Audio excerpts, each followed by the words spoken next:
Gracias.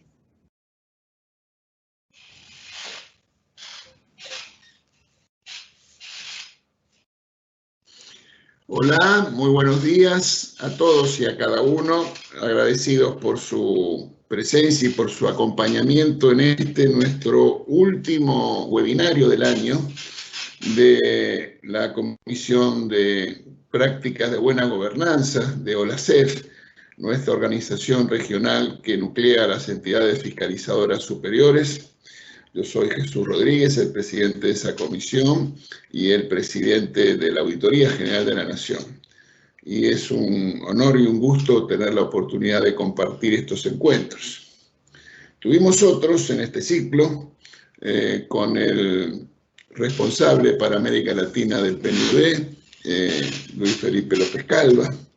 También tuvimos otro encuentro en este ciclo de gobernanza de la pospandemia, en la pospandemia, con la doctora Delia Ferreira Rubio de Transparency International, y discutimos los temas de integridad. Y en el día de hoy vamos a tener un tema muy importante, relevante, que es la evaluación de las políticas públicas. Nos acompañan en esta actividad tres distinguidas profesionales de nuestra región. Va a estar Claudia Maldonado Trujillo, que es profesora e investigadora del CIDE en México, por cierto, experta en evaluación de programas y política social, directora fundadora del Centro para el Aprendizaje en Evaluación y Resultados para América Latina. También está Cibele Burga Solís, que es especialista de monitoreo y evaluación de la OIT para América Latina y el Caribe. Y Natalia Aquilino, que es directora de monitoreo y evaluación del CIPEC, el think tank de la Argentina, docente y presidente de la Red Argentina de Evaluación. La pertinencia de la discusión me parece que es bastante obvia, pero si tuviéramos que decirlo, de este ciclo, la justificación del ciclo, a esta altura ya sabemos que la pandemia nos va a dejar sociedades más pobres y desiguales. Según la CEPAL, habrá 45 millones de nuevos pobres en nuestra región. Tendremos la caída del PBI mayor desde los años 30 y estamos hablando de una nueva década perdida en términos de progreso social en la región. También sabemos que el Estado, el sector público, está sobreexigido con un cúmulo de demandas insatisfechas, todas ellas muy justificadas. Y también sabemos que el sistema democrático está impactado por esas exigencias políticas y que también es riesgosa la verificación de una desafección política en muchos de nuestros países. Entonces, para no sobreabundar y para dejar el piso a nuestras distinguidas colegas muy reconocidas en su campo, no solo en sus países, sino en la región. Y es que le voy a dar la palabra a Aníbal Coluber para que lleve adelante el debate y la discusión, que como siempre nos proponemos termine en hora y dentro de 56 minutos podamos agradecer y felicitarnos por esta nueva actividad tan productiva. Así que Aníbal, por favor, adelante. Muchas gracias, Jesús. Buenas tardes. Buenas tardes a las colegas. Buenas tardes, Jesús, y buenas tardes al público que es la audiencia de este webinario, que como bien señalabas, nos hemos propuesto de hace un tiempo para un espacio de compartir algunas cuestiones relacionadas a la integridad, a las cuestiones sociales y a la evaluación de políticas públicas en este caso. Tenemos la grata compañía de tres prestigiosas colegas y si me permiten, quisiera iniciar una ronda de preguntas que, bueno, seguramente serán disparadores de otras cuestiones a tratar. Entonces, para comenzar, quisiera hablar un poquito con Claudia Maldonado Trujillo, que es representante del CIDE, y te quería preguntar, bueno, ¿qué es el CIDE y qué estás haciendo en este momento? Claudia, por favor, gracias. Buenos días, Aníbal. Muchas gracias por la invitación a todos. Estoy encantada de estar aquí con ustedes. Bueno, el CIDE es el Centro de Investigación y Docencia Económicas. Es un centro de investigación público parte del Sistema Nacional de Ciencia y Tecnología en México. Y estamos especializados en investigación aplicada en ciencias sociales, abocada específicamente a políticas públicas y a contribuir al debate público sobre gobernanza, economía, Estado de Derecho y la agenda de resultados.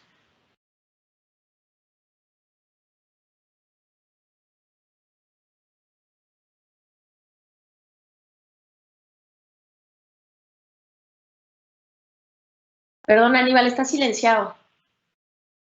Gracias, perdón, Claudia, gracias por avisarme. Natalia, te quería preguntar, ¿y el CIPEC? ¿Qué es el CIPEC y cuál es su importancia en Latinoamérica? Gracias, Aníbal, por la consulta. Un placer, antes que nada, compartir con el presidente de nuestra Auditoría General de la Nación, don Jesús Rodríguez, un enorme gusto, muy amigo de la casa de CIPEC y un gran colaborador también, y con dos colegas que admiro, respeto y quiero muchísimo como Claudia y Cibele. CIPEC es un think tank, como mencionó Jesús, es una fundación también de carácter independiente. Nosotros trabajamos en varias líneas de investigación y lo que tratamos de hacer es investigar y acercar evidencia y resultados de nuestra investigación sobre toda la política pública para impulsar algunos cambios y para proponer algunas ideas y herramientas de gestión que creemos que son importantes para aumentar el desarrollo y para lograr también tener políticas públicas con mayor equidad, pensando siempre en el crecimiento de nuestro país. Esto lo hacemos a nivel federal, a nivel subnacional y también en cooperación con muchos actores de la región, tanto en el ámbito privado como en el ámbito público, el tercer sector, los organismos interregionales y el sistema multilateral. Así que ponemos nuestro granito de arena para conseguir mejores políticas públicas. Gracias, Natalia. Y Cibele, pues bueno, conocemos todos lo que es la OIT. ¿Nos podrías contar, bueno, qué área estás ocupando y qué estás haciendo en este momento, Cibele?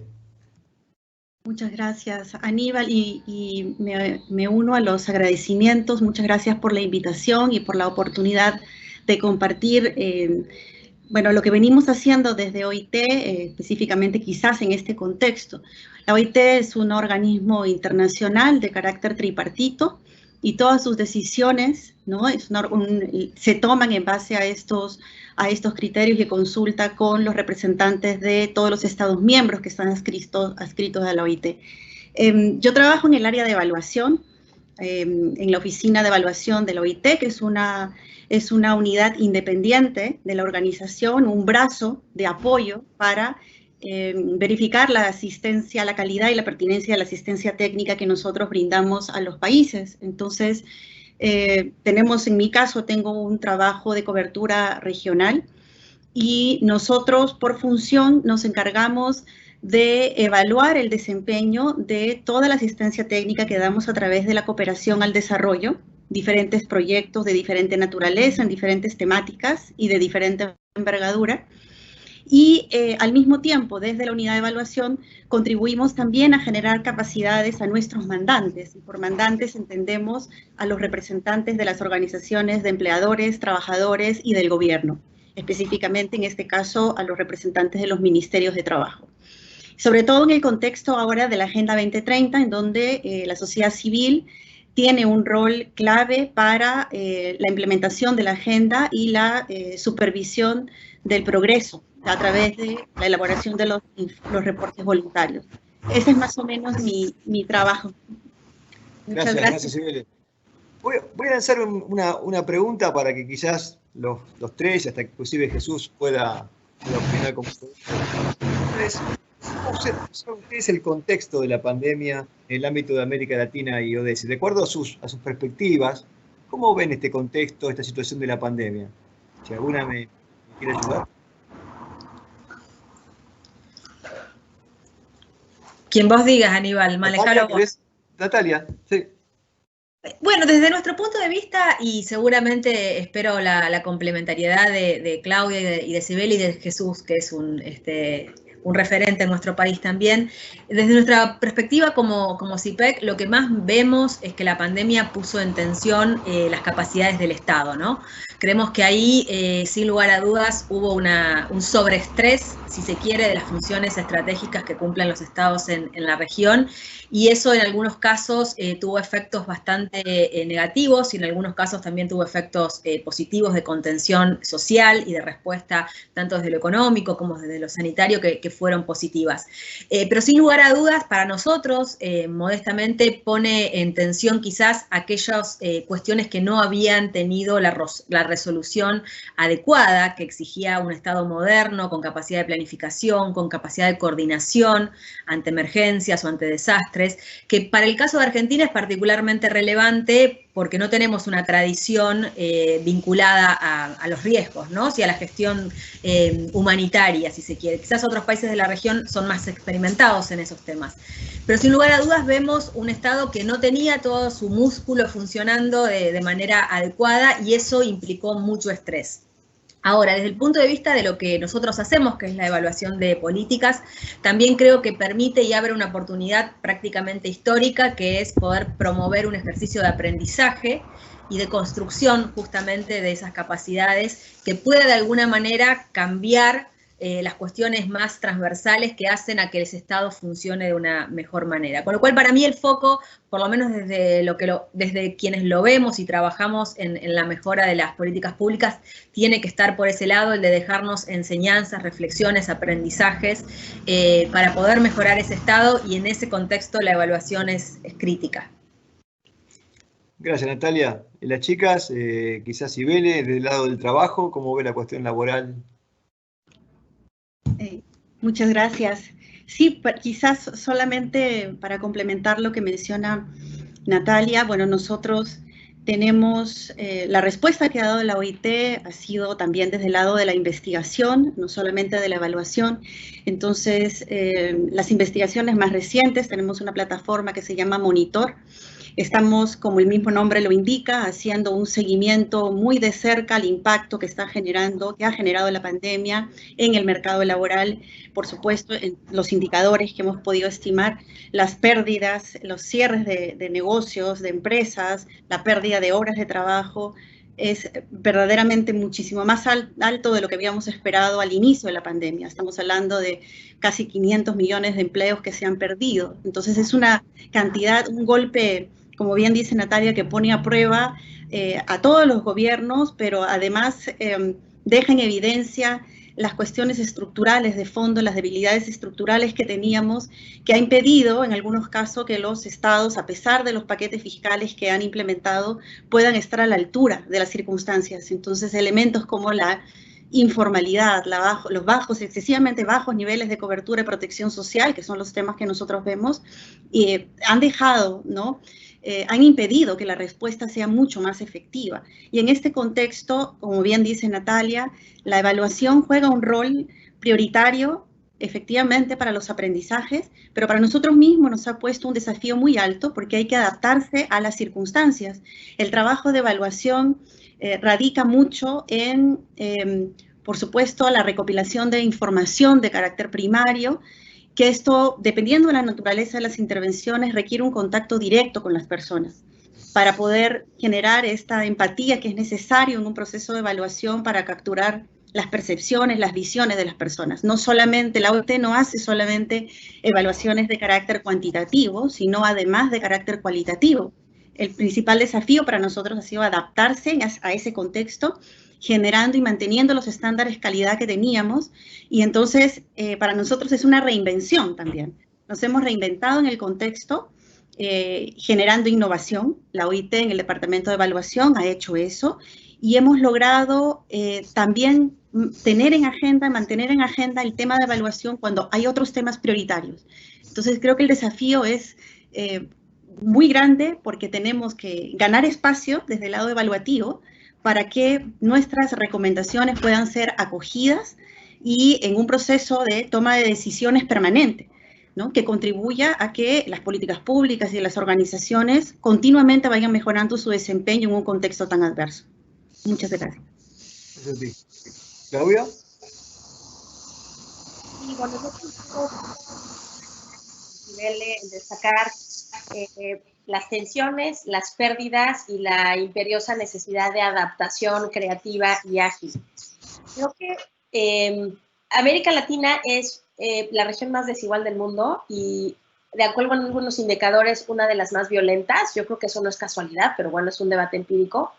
Me parece, pero también somos muy heterogéneos, entonces es un poco difícil hablar de la región en términos generales, pero creo que lo que sí podemos afirmar es que esta crisis exhibe las profundas desigualdades estructurales de la región y al mismo tiempo sobrepone nuevos ejes de generadores de desigualdad con potencial intergeneracional.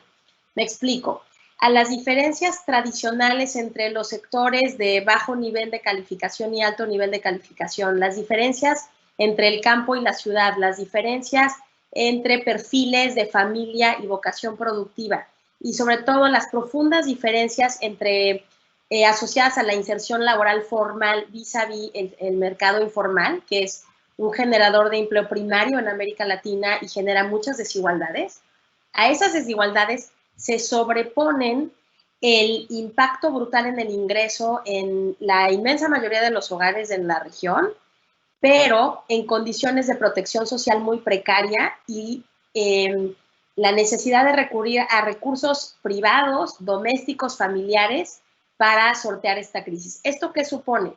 Que encima de estas desigualdades estructurales enfrentamos el nuevo eje desigualador que tiene que ver con la brecha digital y el acceso a las oportunidades de teletrabajo, de teleescuela y lo que supone compensar esta situación de confinamiento con herramientas digitales, o un eje de desigualdad. El segundo, que también está sobre lo estructural, es el tema de género, porque en la región las mujeres han tenido que enfrentar como trabajadoras, como jefas de familia, como suplentes del sistema escolar y como responsables casi monopólicos de las tareas de cuidado, una serie de responsabilidades que están afectando no solo la capacidad de la mitad de la población económicamente activa de regresar a la inserción laboral plena cuando ocurra la recuperación a los ritmos a los que ocurra, sino y finalmente el tema de los chicos. En etapas de infancia temprana y en edad escolar, este tipo de shock puede generar pérdidas en la acumulación de capital humano de los países que pueden tener consecuencias intergeneracionales. ¿Cómo nos agarra esto? Con estados que revelan déficit en protección social, déficits de capacidad de conducción social, y quiero destacar en particular el último porque está muy vinculado con la evaluación y el monitoreo, con profundos déficits para la inteligencia pública y la gestión del riesgo. Esta es una crisis que nos agarra muy a ciegas en puntos de suma importancia para el desarrollo de largo plazo de nuestros países, que se mueven en forma muy dinámica con el transcurso del comportamiento de los contagios.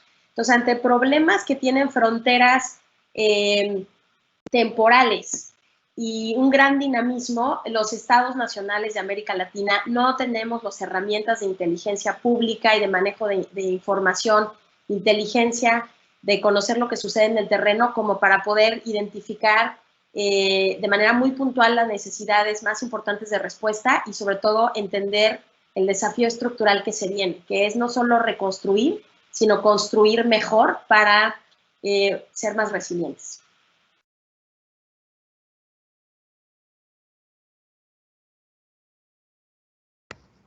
El micrófono, Aníbal, por favor. Me refería a que es muy interesante tu punto de vista. Me parece que es un gran desafío resolver la desigualdad y la importancia que tiene la educación para eso, ¿no? En la brecha digital que señalabas vos. Creo que para América Latina vienen grandes desafíos hacia adelante. Una de las cosas que la gente se pregunta, y les quiero preguntar a las tres, es el tema de financiamiento de las agencias de análisis de políticas públicas, porque siempre se genera, bueno, en realidad esta agencia en realidad opina esto porque, ¿cómo funciona ese financiamiento para hacer justamente estos diagnósticos, estas perspectivas? ¿Cómo suele manejarse esto? No sé si quieres, Claudia. Sí, gracias, Aníbal. Bueno, tocas un una preocupación nodal de quienes trabajamos en estos temas. Desafortunadamente, el comportamiento del financiamiento para la evaluación, el monitoreo y en general toda la tecnología social para la mejora de las políticas tiene un comportamiento procíclico. ¿Qué significa esto? Que pues nos va bien cuando en general a la economía de los países les está yendo bien y es de las áreas que se recortan con mayor facilidad en momentos de presión fiscal o de shocks económicos adversos. Esto es comprensible desde una lógica de economía política, porque los bienes y servicios que producen estos organismos y estas actividades son bienes y servicios intermedios. No son cosas que entregamos directamente a la población y por lo tanto hay menos personas allá afuera defendiendo esta agenda. Al mismo tiempo, estos bienes intermedios son prerequisito para que la infraestructura pública global pueda prestar bienes y servicios y resolver problemas públicos con eficiencia. Entonces, es una gran tragedia que en medio de una tormenta, la mayoría de los sistemas políticos y de financiamiento decidan sortear la tormenta tapándose un ojo o de plano cerrando los ojos por completo. Es decir, cancelando el financiamiento de todos los instrumentos que te permiten mirar un poquito más allá de la coyuntura y que te permiten ofrecer retroalimentación oportuna para hacer los ajustes. Eso ocurre con los sistemas internacionales de financiamiento, eso es algo que están enfrentando las multilaterales, eso ocurre con los sistemas nacionales de financiamiento y también ocurre desafortunadamente con el financiamiento privado y social asociado a la rendición de cuentas y los observatorios ciudadanos. En lugar de tener, y eso abona a lo que yo planteaba hace un momento de la necesidad de construir sistemas para la gestión del riesgo y la resiliencia. Un sistema de gestión del riesgo para la resiliencia está pensado para ser contracíclico justo en estas áreas. Más inteligencia pública, más investigación, más apuesta a la tecnología justo cuando estamos en temporada de vacas flacas y no al revés. Perfecto, Claudia, gracias. No sé si las chicas quieren referirse a este tema respecto al financiamiento de las actividades. Natalia.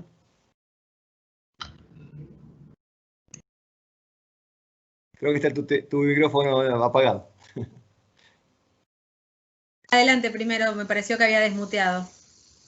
Ahí está. ¿Sí, Natalia?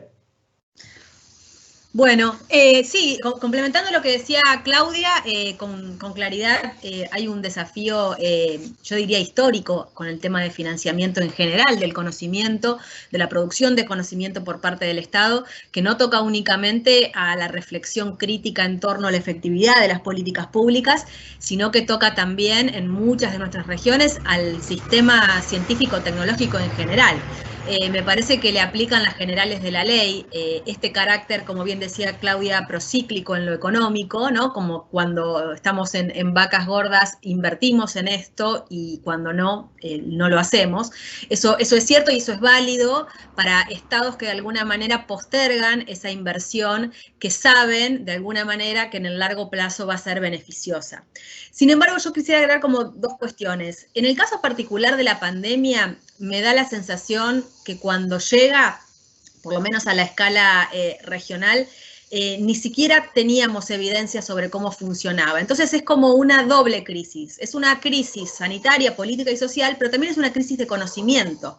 Porque en definitiva no había respuestas probadas o por lo menos de alguna manera validadas en el entorno científico-tecnológico de cómo abordarlas.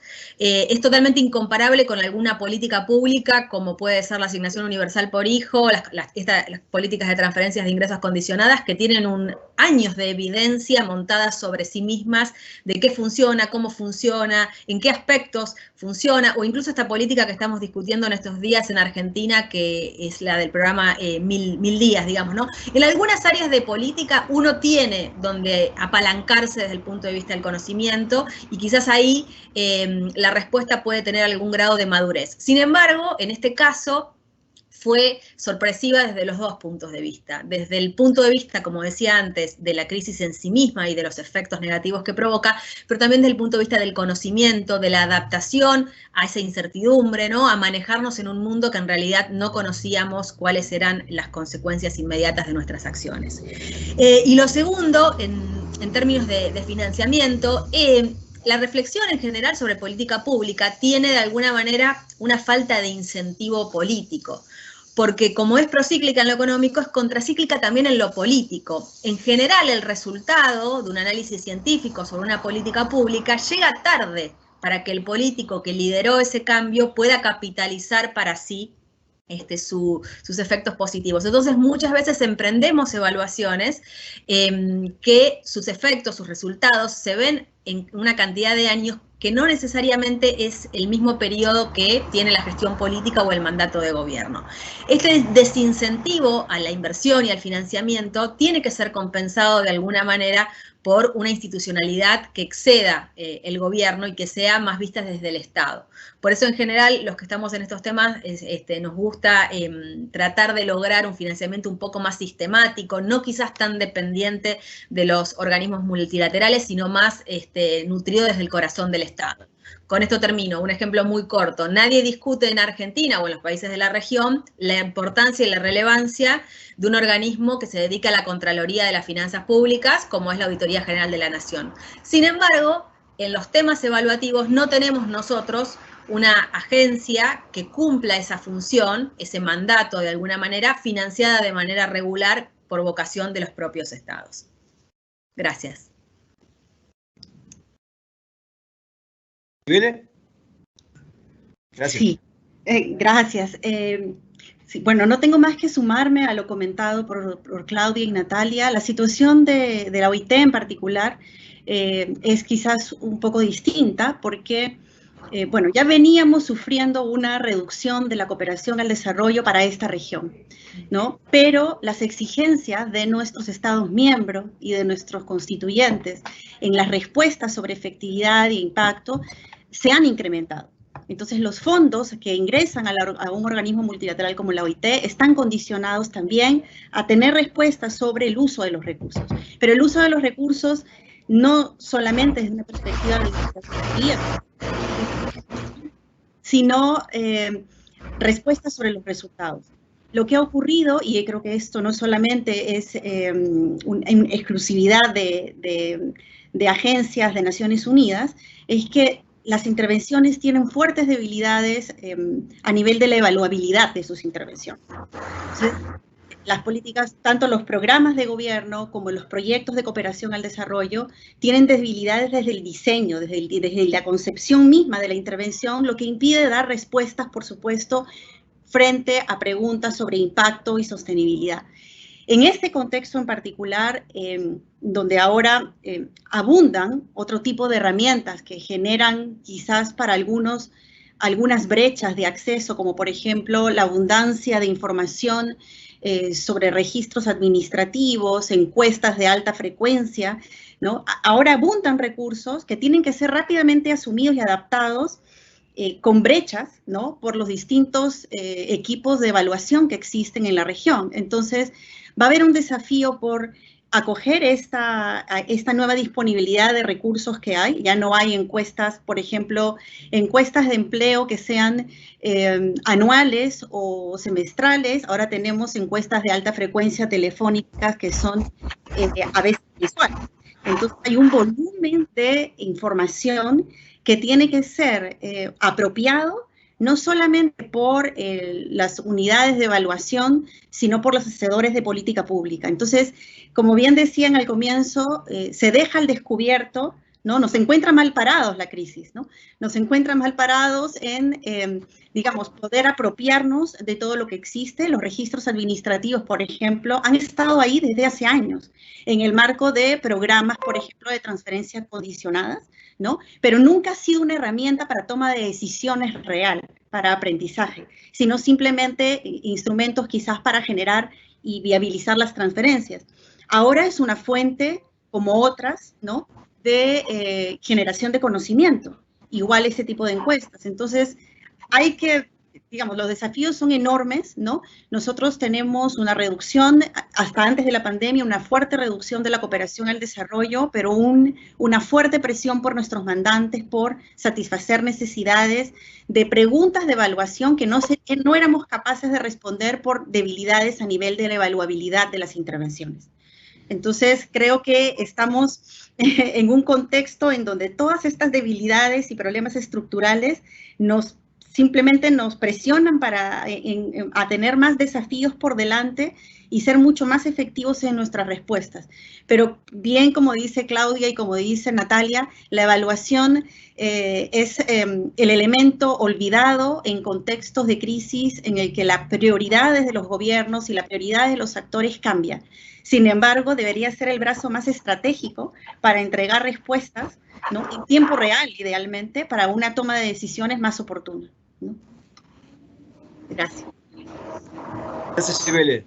Muy interesante tu opinión. Sabés que están llegando un montón de comentarios, primero de agradecimiento, de saludos de toda América Latina. Un cariño le transmite la gente para ustedes. Nos felicitan por la equidad de género. Me parece que en esta estamos perdiendo, Jesús. Vamos a tener que poner algo de igualación, si podemos, pero es interesante, nosotros tuvimos la oportunidad de leer las hojas de ruta de ustedes, los trabajos. Ustedes, las tres, han hecho trabajos de investigación muy importantes. A mí algunos, después les quiero preguntar algunas cosas en particular. Me pareció muy interesante algunos trabajos que ustedes hicieron. Y creo que en función de lo que estamos charlando hasta ahora, vemos un panorama complejo, con desafíos, y como decía recién Sibele, y también lo compartían las colegas, hay un escenario en el cual tenemos un gran desafío que es, por ejemplo, el medio ambiente y el trabajo, cómo hacer para tener un ambiente sustentable y además condiciones laborales adecuadas y cantidad de trabajo adecuado para sostener, ¿no?, un buen estado de vida, con lo cual hay un escenario muy complejo. Ahora, ¿ustedes ven alguna luz en el camino? O sea, ¿han detectado algo que puedan decir? Y mirá, la verdad que esta acción, esta actitud, esta política, la verdad que nosotros la vemos como algo interesante hacia el futuro, ¿no? ¿Qué me pueden ayudar con este tema? A mí me interesa mucho saberlo. No sé si, Natalia, ¿quieres empezar? Como quieran. Bueno, breve, porque sé que vamos a escuchar cosas muy, muy interesantes. En principio creo que estamos en esta porque confiamos en que es un camino a recorrer independientemente de las dificultades que tengamos que atravesar, ¿no? Y en eso creo que las tres compartimos la motivación, la preocupación y también el firme convencimiento de estas prácticas vinculadas al aprendizaje sobre políticas públicas, en definitiva, lo que termina dando es mejores políticas públicas para aquellos que más las necesitan, ¿no? Creo que ese convencimiento no lo podemos abandonar y sabemos que, en definitiva, nuestro tipo de enfoque a lo que quiere contribuir es a tener sociedades más justas, más igualitarias, más equitativas, basadas en el conocimiento y en el aprendizaje que se ha hecho hasta ahora. Con lo cual yo soy bastante optimista, sobre todo pensando un poco en la demanda de este tema. En lo personal, hace más de 20 años que me dedico a este tema. Empecé en Programa de Naciones Unidas para el Desarrollo y en estos 20 años he visto como un gran crecimiento de la demanda, ¿no?, por este tema. Creo que hay más sociedad civil dispuesta a leer datos. Creo que hay un periodismo cada vez más interesado en la evidencia como elemento de debate público. Creo que también hay desafíos vinculados a las leyes que imponen necesariamente un debate informado, como el que estamos atravesando en Argentina hoy, con números en la mano, con aprendizaje. Es decir, creo que cada vez más el mundo tiende a complejizarse de una manera que demanda información. Con lo cual, ahí soy bastante optimista, por lo menos en estos 20 años vi un cambio sustancial en el tema de demanda de información. Desde el lado de la oferta también soy bastante optimista, aunque quizás menos. Creo que el Estado necesita mucho de la contribución de los organismos internacionales, como el enfoque que cuenta Sibel de la OIT, pero también creo que, como decía Claudia en algún momento, necesita también ser más inteligente, ¿no?, tener más herramental, sofisticado para entender, para apropiarse de los datos, para pensarlos de manera inteligente, y en eso quizás está un poco todavía atrás, ¿no?, la oferta de evidencia, la oferta de datos construida por el Estado. Y ahí hay un salto tecnológico que en algún momento hay que dar hacia la inteligencia de datos, hacia tener sistemas más complejos, hasta tener solucionados temas que hoy, por ejemplo, nuestros estados no tienen resueltos, como los registros únicos de beneficiarios, las bases de datos bien pulidas, bien armadas y fuertes, digamos. Ahí hay todavía un trabajo de carpintería fina que es indispensable hacerse y que ojalá pronto esté también en la agenda del mejoramiento de la administración pública. Natalia, Claudia o Cibele. Muy brevemente, si les parece, para que Claudia pueda cerrar esta pregunta. Sí, yo también miro con un poco de optimismo, ¿no? Que yo lo veo desde el lado de la organización para la que trabajo. Creo que hay muchos desafíos por delante. Concuerdo en lo evidente que ha sido la brecha que hay en la transformación de la información en conocimiento, cuando los estados han querido dar una respuesta, por ejemplo, a través de sus programas de gobierno, y han aparecido evidentes problemas de gestión, porque la información que tenían en los sistemas administrativos no se usaba para esos fines. Entonces, las respuestas, yo puedo decir, por ejemplo, en el caso de Perú, que ha querido utilizar estos programas de transferencias condicionadas para ampliar la cobertura de una respuesta desde la parte fiscal, los problemas que eso ha generado a nivel de los contagios, a nivel de, digamos, el principal factor de contagio han sido las colas que han habido que hacer para poder recibir la transferencia que daba el Estado. Entonces, eso porque estos sistemas no estaban siendo utilizados para eso, no había ningún control de calidad de la información. Entonces, yo creo que es un momento en el que todos tienen desafíos. La cooperación internacional tiene desafíos, los gobiernos, los estados tienen desafíos con sus brechas de información y de uso de los registros que ellos mismos tienen y convertirlos en una fuente de conocimiento. Hay desafíos por todos lados. Yo creo que tiene que haber un liderazgo político para que exista una demanda real por la evaluación, como un instrumento que realmente puede proporcionar conocimiento. Y nosotros, como evaluadores, como actores que participamos en ese terreno, pues tenemos el desafío de innovar, de hacer asequible a veces los reportes complejísimos de evaluación que tenemos en un lenguaje más sencillo que llegue a la mayoría de personas. Entonces, OIT, por ejemplo, ha innovado fuertemente por ese lado, porque si bien tenemos la obligación de generar estos reportes de evaluación asociados a toda la cooperación tradicional y a nuestras actividades regulares, había una brecha enorme en llegar en estos informes complejos a nuestros propios constituyentes, que es heterogéneo en términos del conocimiento que tienen y las, digamos, capacidades y habilidades para interpretar la información. Entonces, creo que también ahí hay un desafío en cómo llegar con nuestros resultados y conclusiones en tiempos reales, digamos, en los tiempos en que se necesita, en el lenguaje adecuado, capturando, digamos, las necesidades que existen por determinados grupos, ¿no? O sea, nosotros tenemos, por ejemplo, nuestros ejes de política transversal, en donde nos obligamos a tener incorporado el enfoque de género en el diseño de nuestras herramientas, desde la conceptualización de las intervenciones hasta las herramientas de evaluación, respuestas, incorporar el diálogo social, el tripartismo en el diseño de nuestras herramientas, hacerlo participativo sin ser sesgado. Entonces, hay muchos desafíos para que la evaluación llegue hacia los actores. Entonces, como este es un espacio para discutir la gobernanza, ¿no? Yo creo que hay un desafío incluso también a ese nivel fuerte, porque si no hay demanda por evaluación, la evaluación se convierte en un trámite burocrático que pierde relevancia en un contexto de crisis en el que las prioridades, como mencionaba antes, son otras. Gracias. Interesante. ¿Claudia? Sí, yo coincido, pero me gusta pensar, y no solo me gusta pensar, estoy convencida de que las crisis también son oportunidades. Y tengo la impresión que el tamaño del desafío que supone para las estructuras gubernamentales y para los propios estados, todas las implicaciones y ramificaciones económicas y sociales de la pandemia, sí está generando una demanda real de mejores instrumentos para la toma de decisiones. Y lo estamos viendo en gobiernos locales en América Latina, que de manera precaria pero valiente y arrojada han comenzado a avanzar lo que no se avanzó en décadas en gobierno electrónico, lo que no se avanzó en décadas en manejo, actualización de información en tiempo corto, utilización de información georreferenciada, etcétera, etcétera. Precisamente porque estamos enfrentando paradojas como la que nos comenta Cibele de Perú, ¿no? En México pasó exactamente lo mismo y no podíamos ni siquiera pedir a la población que siguiera las recomendaciones porque no había precondiciones básicas para seguir las recomendaciones, y hacer llegar los apoyos rompía las recomendaciones del confinamiento, y era una situación realmente preocupante.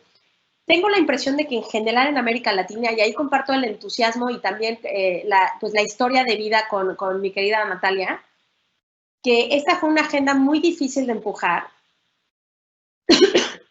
y que fue una agenda que estaba muy asociada a la rendición de cuentas y a la sospecha frente al gobierno.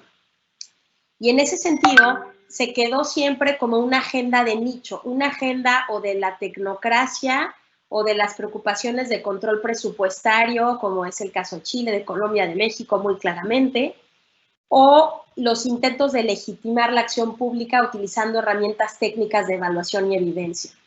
Eso en sí mismo es un avance para la gestión pública y para la generación de información, pero no explota el potencial que tienen estas herramientas para construir ciudadanía, para construir bienes públicos, para construir un debate público distinto. Y yo creo que esta crisis, porque nos está obligando a resolver y está revelando de manera muy clara todas las limitaciones, sí está empujando al uso de estas herramientas para la toma de decisiones. Y creo que el aumento de las presiones distributivas y redistributivas que viene para las democracias jóvenes y frágiles de América Latina va a obligar a los gobiernos a parapetarse en mejores herramientas de información, así sea como mecanismo de contención y mecanismo de justificación de decisiones muy, muy difíciles que se van a tener que tomar en la región, porque el shock es realmente brutal en términos sociales y económicos. Entonces, no es la mejor historia que queremos oír del fortalecimiento de estas herramientas, pero creo que puede salir una secuela positiva de construcción de capacidades gubernamentales, porque el tamaño del desafío es tal que se está ya discutiendo, y les doy un par de ejemplos que veo alentadores. El debate internacional sobre evaluación y la reflexión crítica sobre evaluación, monitoreo, política pública basada en evidencia, está apostando a las tecnologías y a la inteligencia artificial como nunca. Está apostando a la participación y a la vocación democrática y de inclusión como nunca antes. Y están apostando al empoderamiento de los enfoques participativos y de ciudadanía con el uso de tecnologías, reconociendo que hay que cuidar el tema de los sesgos, como sugería Cibele. Entonces yo creo que al menos en el plano discursivo estamos en un nivel de mayor compromiso ciudadano y vocación por la equidad y la democracia, desde los expertos, digamos, y al mismo tiempo, en términos estrictos de economía política, las presiones van a ser tales que se van a necesitar este tipo de herramientas para sortear presiones y disyuntivas muy difíciles de resolver en ausencia de información, en ausencia de argumentos para la pedagogía pública y en ausencia de mayor transparencia respecto a pues, el núcleo de la política, quién se queda con qué y por qué en contextos de mucha adversidad para la mayoría de los hogares de la región. Gracias, Claudia. Muy interesante también. Están empezando a llegar varias preguntas de la gente que está asistiendo a este webinario, pero quizás me gustaría preguntarle a Jesús, que está por allí, ¿qué ha visto del lado del control? Ustedes hablan de la resiliencia, de la capacidad de innovación, y me gustaría saber, bueno, lo agrego a la ronda de preguntas y de charla a Jesús Rodríguez, al presidente de la auditoría y presidente de la comisión, ¿qué ha detectado en la región o en nuestro propio país, inclusive, como capacidad resiliente? Jesús. Sí, muchas gracias, Aníbal. La verdad que esta conversación es extremadamente rica y muy estimulante también. A mí me parece que hay un aprendizaje colectivo y transversal que estamos teniendo en todos y cada uno de nuestros países. Sobre todo por lo que señalaban de que esto es algo inédito y que todos estamos aprendiendo haciendo. En ese aprendizaje haciendo, intercambiando información y análisis, llegamos a una conclusión con otras FS. Lo nuestro es la rendición de cuentas, ciertamente. Rendición de cuentas en sistemas democráticos donde está distribuido el poder, y básicamente es asistir técnicamente al Congreso para el control de los actos del Poder Administrador. Es una típica rendición de cuentas de naturaleza horizontal.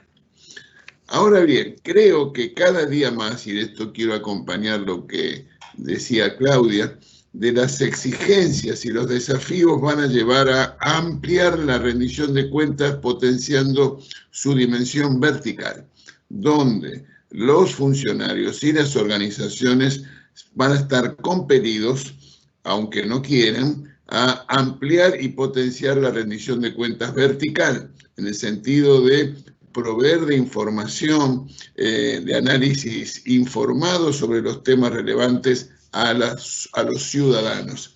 Y me parece que eso es una buena noticia.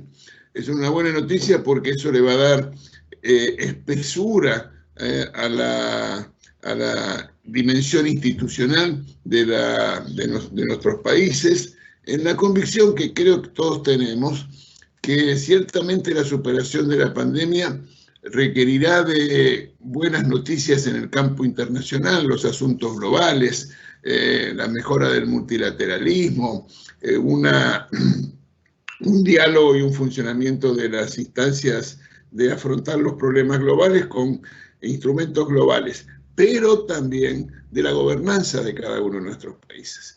Y en ese sentido, los sistemas políticos tienen que estar aptos y dispuestos para llevar adelante esa situación. Y en ese sentido, el involucramiento y la participación ciudadana, las organizaciones de la sociedad civil, la rendición de cuentas de los funcionarios, la transparencia, el acceso a la información, son todos valores, conceptos que están teniendo hoy, sin duda, mucha más relevancia que en el pasado inmediato. Gracias, Jesús. Quería pasar a las preguntas de la gente, porque si no después me van a decir que yo discrimino y esas cosas.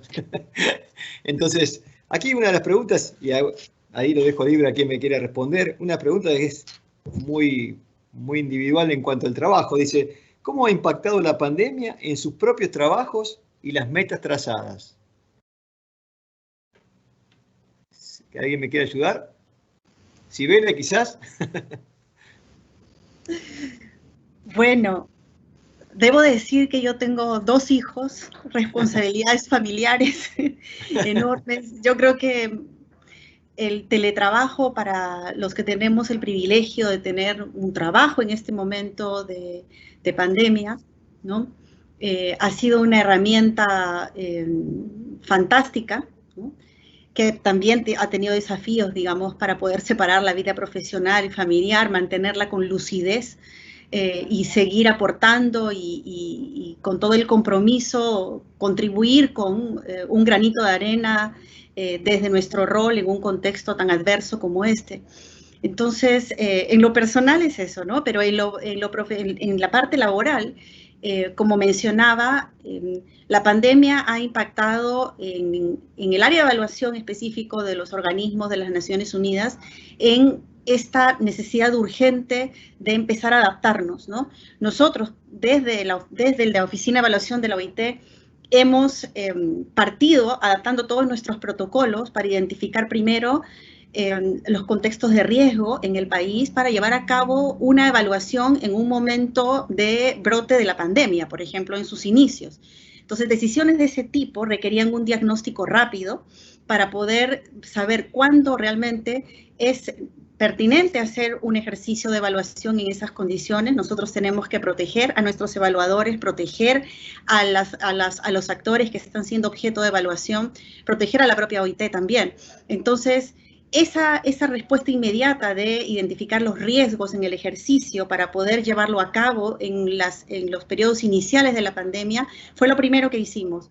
Algo inmediato después fue empezar a mirar hacia el pasado, pero nos dimos cuenta que cuando hicimos ese ejercicio y hicimos varios análisis en ver cómo los países respondieron a distintas crisis, a la crisis anterior del 2008, a la crisis financiera, por ejemplo, vimos que esos aprendizajes, si bien eran útiles, ¿no? Eran insuficientes para comprender lo que estaba pasando ahora. Entonces, el contexto es distinto, las condiciones son diferentes, y entonces tuvimos que requerir al área de investigación en la OIT. Entonces, haciendo un trabajo conjunto entre investigación y evaluación, empezamos a adaptarnos a este nuevo contexto. Revisamos nuestras prioridades y adaptamos nuestros instrumentos, viendo cuándo podía ser viable implementar un ejercicio de carácter más estratégico, ¿no? Valorando todas las condiciones de riesgo. Gracias. Dice Natalia o Claudia. Sí, en el trabajo con CIPEC creo que la pregunta es muy interesante porque nos cambió totalmente las reglas del juego. Teníamos varias evaluaciones en marcha de distintos niveles, de distinta jerarquía.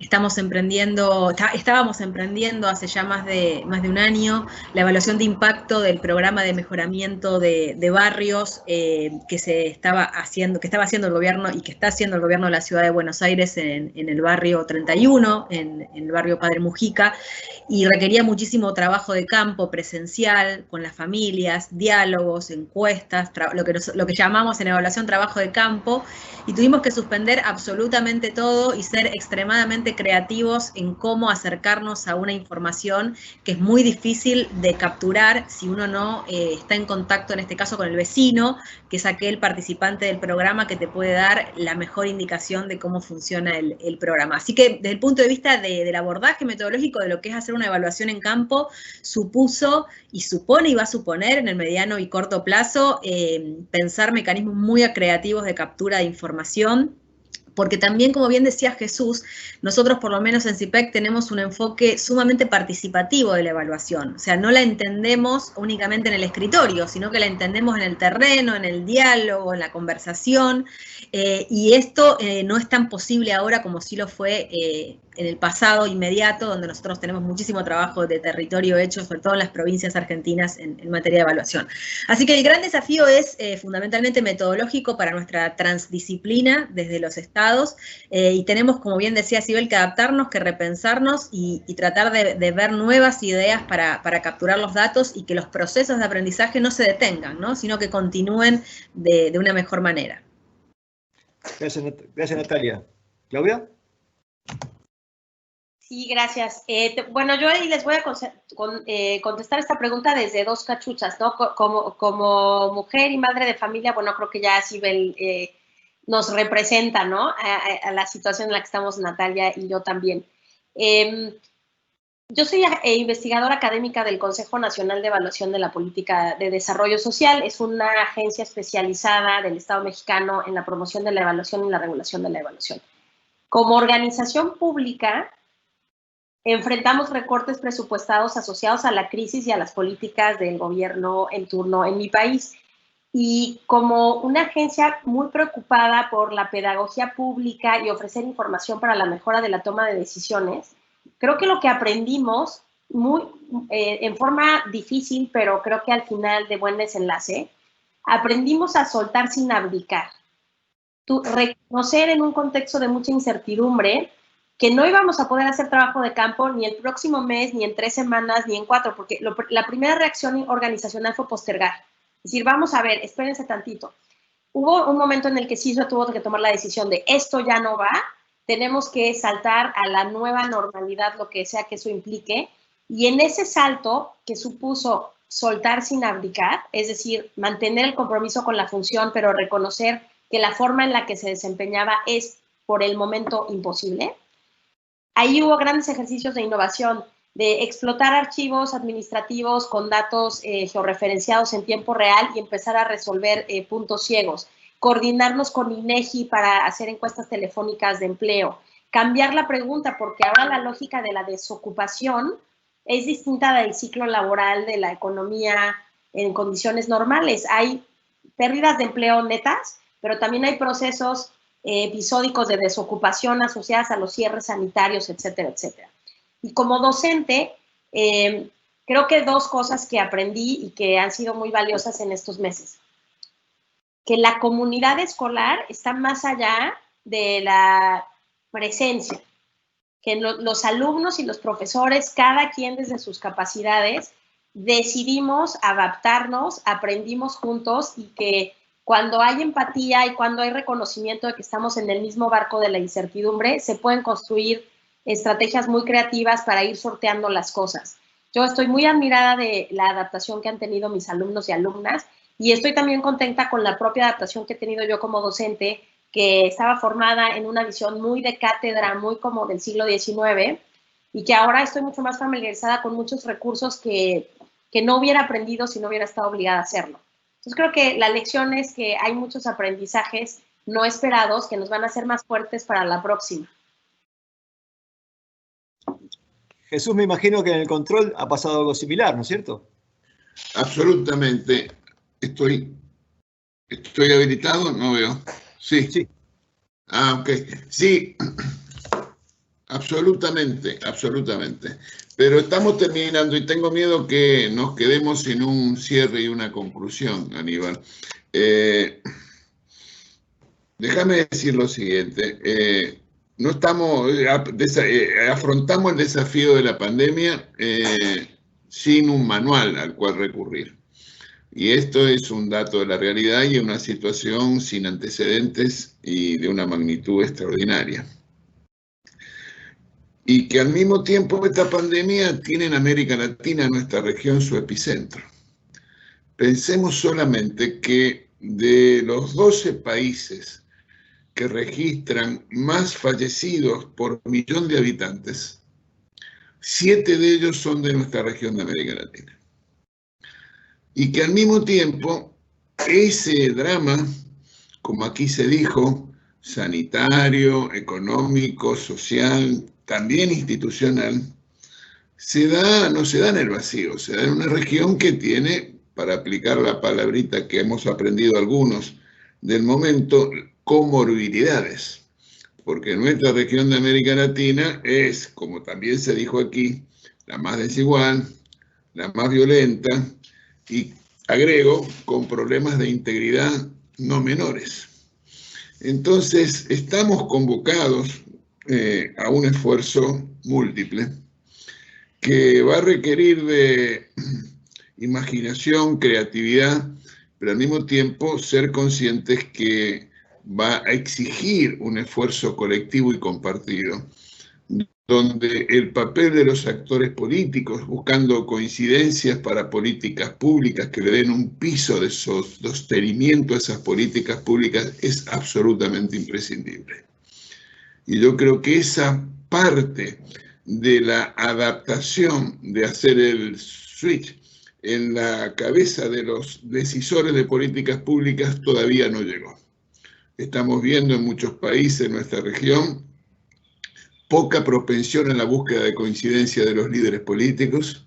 Estamos viendo, desafortunadamente, un desvío de las buenas prácticas en términos de funcionamiento institucional, como ha sido señalado. A veces la urgencia en la toma de decisiones genera consecuencias no deseadas en términos de opacidad, y la opacidad trae consecuencias en términos de integridad. Entonces creo que estamos desafiados de muchos puntos de vista, y en ese sentido la buena utilización de los recursos públicos, su eficaz asignación de esos recursos es absolutamente imprescindible. Y por eso nosotros propiciamos este encuentro y convocamos a estas distinguidísimas investigadoras y profesionales de la región, que no solo están en un gabinete, sino que están en el campo, y eso hace una diferencia enorme, y que yo quiero agradecer a todas y a cada una por eso, por su tiempo, por su compromiso y por su voluntad de ayudarnos a pensar estos temas que tenemos por delante. Yo termino acá y las invito a Claudia, a Natalia y a Cibele a despedirse, pero no quiero dejar de agradecérselo de manera muy activa y muy directa. Gracias. Bueno, prefiero le damos la palabra un minuto a cada una para que haga su cierre, si te parece, Aníbal. Perfecto, Jesús, con mucho gusto. ¿Cibele? Muchas gracias, Jesús. Muchas gracias, Aníbal. Muchas gracias a la audiencia por el interés. Preguntas. Sí, yo no quisiera despedirme con una frase poco optimista. Soy optimista, creo en la evaluación, creo en la importancia de hacer un trabajo participativo, en la necesidad de adaptarse y de innovar. Creo que la pandemia y sus efectos, que son catastróficos verdaderamente y que nos han desnudado, como bien decían, como la región más desigual, nos pone desafíos, pero también nos marca una agenda que va a requerir el liderazgo desde el nivel local hasta a nivel presidencial. Tenemos que creer en la necesidad de usar el conocimiento, la información, de cerrar las brechas que existen en el acceso para la interpretación y el uso de la información. Entonces yo creo que tenemos un rol nosotros, tenemos que seguir apostando por lo que venimos construyendo en el tiempo y dar el espacio a todos los actores para que sean parte de este proceso. Porque sin demanda, la evaluación pierde el rol principal que tiene. Entonces, todos los actores tienen que participar para que seamos un instrumento que mejore la toma de decisiones y los aprendizajes. Gracias. Muchas gracias. Gracias, Cibele. ¿Claudia? Sí, yo siempre parafraseo a Aaron Wildavsky y señalo que la evaluación es una forma de decir la verdad al poder. ¿Y se escucha bien? Okay. Bueno, gracias. Desde esa perspectiva, hoy más que nunca, en América Latina necesitamos decirle la verdad al poder y necesitamos un poder que esté dispuesto a escuchar la verdad. Con eso supone que la gobernanza del siglo XXI, la gobernanza pospandemia, requiere que superemos la visión procedimental de la integridad pública y pensemos en la integridad pública en una ética de resultados, en una ética de consecuencias y en una transparencia genuina respecto a lo que es posible lograr y aquello que se intentó y fue rebasado por las circunstancias. En este sentido, les comparto nada más una experiencia que conozco del debate en España, en los que incluso se hablaba de la evaluación y el control.